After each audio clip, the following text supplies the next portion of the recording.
Forward. To the reader of this work. In submitting Captain Carter's strange manuscript to you in book form, I believe that a few words relative to this remarkable personality will be of interest. My first recollection of Captain Carter is of the few months he spent at my father's home in Virginia, just prior to the opening of the Civil War. I was then a child of but 5 years, yet I well remember the tall, dark, smooth-faced, athletic man whom I called Uncle Jack.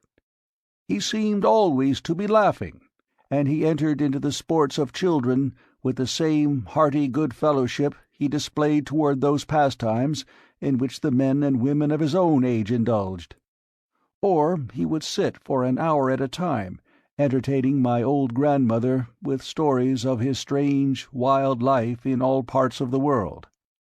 We all loved him, and our slaves fairly worshipped the ground he trod. He was a splendid specimen of manhood, standing a good 2 inches over 6 feet, broad of shoulder and narrow of hip, and with the carriage of the trained fighting man. His features were regular and clear-cut, his hair black and closely cropped, while his eyes were of a steel grey, reflecting a strong and loyal character, filled with fire and initiative. His manners were perfect, and his courtliness was that of a typical Southern gentleman of the highest type. His horsemanship, especially after hounds, was a marvel and delight, even in that country of magnificent horsemen. I have often heard my father caution him against his wild recklessness, but he would only laugh, and say that the tumble that killed him would be from the back of a horse yet unfoaled.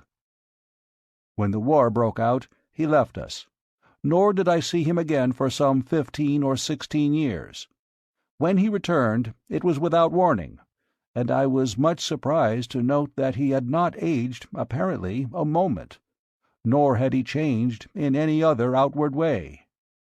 He was, when others were with him, the same genial, happy fellow we